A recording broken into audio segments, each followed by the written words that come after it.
অরূপকান্তি দিগারের প্রচারের আরামবাগ মহকুমায় মহাগুরু মিঠুন চক্রবর্তী। আরামবাগ লোকসভার প্রার্থীর প্রচারে মিঠুন কামারপুকুরের র্যালি সেরে উপস্থিত খানাকুলের নন্দনপুরের জনসভাতে। মিঠুনকে দেখতে ভিড় জমিয়েছিল বিজেপি কর্মী থেকে এলাকার সাধারণ মানুষ। উপস্থিত ছিল বিভিন্ন বিধায়করা। মঞ্চ থেকে শ্রী এ নিয়ে তুলে ধরল মিঠুন। তৃণমূলকে কটাক্ষ। পুরসুরা বিধায়ক বিমান ঘোষ নিউজ অগ্নির সরাসরি সাক্ষাৎকারে কি জানালেন দেখাবো। রিপোর্টিং অসীম চক্রবর্তী। ব্যুরো রিপোর্ট, নিউজ অগ্নি। নামে নয় কাজে সাংবাদিকতা। বিজ্ঞাপন ও লাইভ এবং যে কোনো রকমের খবরাখবর জানাতে যোগাযোগ করুন নিউজ অগ্নির দপ্তরে 9903070007। সবাই প্রচার করছে বিজেপি মানেই মুসলমানদের এগেনস্টে। আমি চ্যালেঞ্জ করে বলছি বিজেপি মুসলমানের এগেনস্টে নয়। এই যে সিএ আইনটা কি?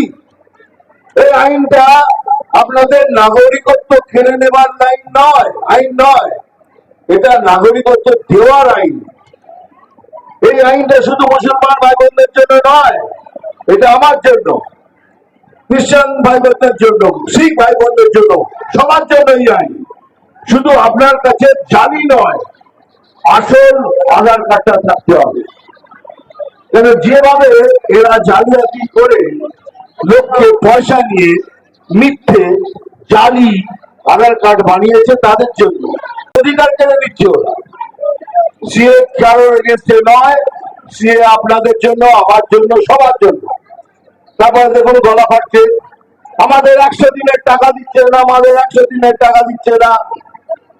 100 দিনের টাকাটা দেবে কে? কার পয়সা এটা?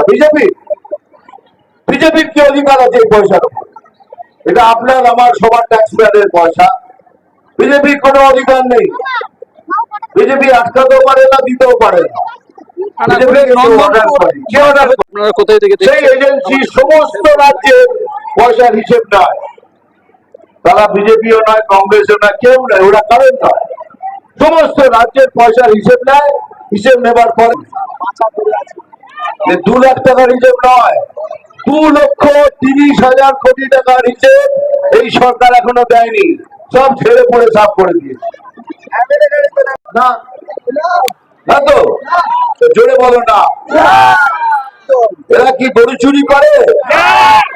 এরা কি বালি চুরি করে? এরা কি কয়লা চুরি করে?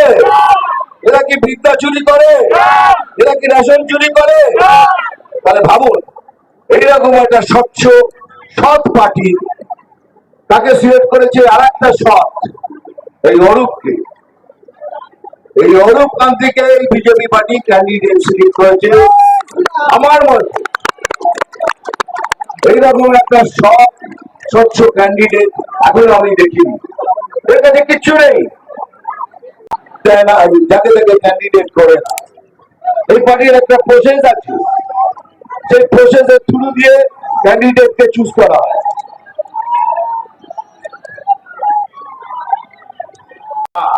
ওদের ভোট ব্যাংক হলো কারাপশন, দুর্নীতি। এদের ভোট ব্যাংক। যতদিন দুর্নীতিতে থাকবে এই রাজ্যে এই শাসক দল থাকবে। ওরা জানে দুর্নীতি শেষ, আমরাও শেষ। যারা এই ফ্ল্যাট নিয়ে দৌড়োয় তারা দেখবে কেউ না কেউ কোনো না কোনো 2 লাখ টাকার বাথরুম তৈরি করার জন্য প্রাইম মিনিস্টার দিয়েছিলেন, সেটা পর্যন্ত এখানে দিয়েছে। তারা বাথরুম সেটা বলে ছেড়ে দিয়েছে।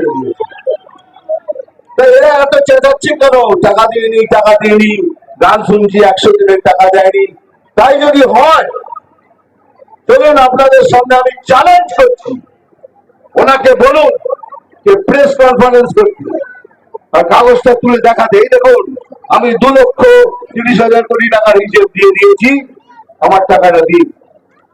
আপনি তো নামবেন, আমিও রাস্তায় নামবো প্রতিবাদ করতে, এখন টাকাটা দিন, তাহলে আমরা সবাই রাস্তায় নামবো পশ্চিমবঙ্গের ভালোর জন্য। কিন্তু উনি পারবেন না, উনি জানেন উনি মিথ্যা কথা বলছেন। উনি কারোর টাকা দেয়নি, এত টাকার কোনো হিসেব দেয়নি। টাকা নিয়ে তুই সংসার চালায়, এর থেকে সরকার কে আছে? এবার আর একটা পার্টি আছে আমাদের অপোজিশন, ওরা বলুন এটা দুর্নীতিগ্রস্ত পার্টি কি না? হ্যাঁ, বলে বলো, এরা গরু চুরি করে, এরা কলা চুরি করে, এরা বিদ্যা চুরি করে, এরা রেশন চুরি করে, দুনিয়া ভরে চুরি করে। তারা সিলেক্ট করেছে আর একজনকে ভোটে দাঁড়াবার জন্য। এইবার 5 মিনিট ভোট দেবার আগে একটু ভেবে স্বচ্ছ এইরকম ক্যান্ডিডেটকে, এইটা খালি আমার রিকোয়েস্ট হয়ে যাবে। আর যারা নতুন ভোটার এসছে তাদের বলছি, তোমরা তোমাদের ভবিষ্যৎ তৈরি করো, এই মিথ্যে প্রচারে কেউ না। তোমরা নিজেরা নিজেদের ভবিষ্যৎ তৈরি করো, বিজেপি জয়েন করো, বিজেপিকে ভোট করো, বিজেপিকে ভোটে করে জিতিয়ে আনাও। তারপরে দেখো আমরা তোমাদের একটা নতুন সুন্দর বাংলা উপহার দেবো। এটাই হলো মোদি গ্যারান্টি।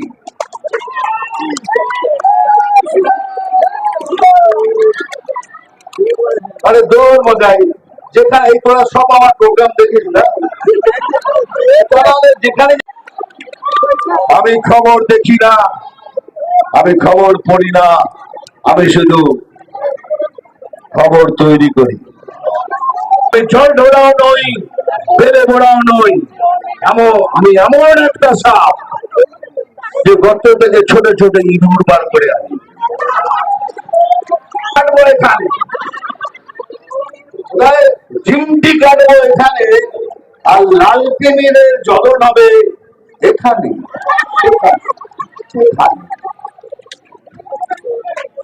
এদিকে না বল। এবার আমার সাথে একটা জোর করে সব গলা মিলিয়ে বলুন, জয় শ্রীরাম। যে ওইখানে যারা আছে তারা বলছেন না, বলুন সাথে, জয় রাম। ভালো থাকবেন, জিতে এলে অরূপদা আবার আসবো।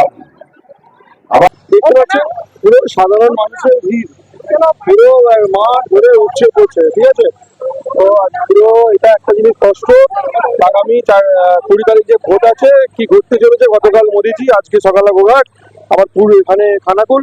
দেখতে পাচ্ছেন চারদিকে মানুষের ভিড়, প্রমাণ করছে যে আগামী লোকসভা নির্বাচন মানে 20 তারিখ আমাদের সাধারণ মানুষ বিজেপির সঙ্গে আছে। আরো বেশি মার্জিন হবে, আরো বেশি মার্জিন। জনগণের উদ্দেশ্যে কি বার্তা দেবেন? জনগণের উদ্দেশ্যে একটাই বার্তা, এই যে সরকার চলছে, যে শাসন চলছে, এর থেকে মুক্ত হোক, বাংলার মানুষের অধিকার ফিরে আসবে। শুনলেন কি বার্তা দিয়ে গেলেন? উনি বার্তা দিয়ে গেলেন চোর মুক্ত পশ্চিমবঙ্গ করতে হবে।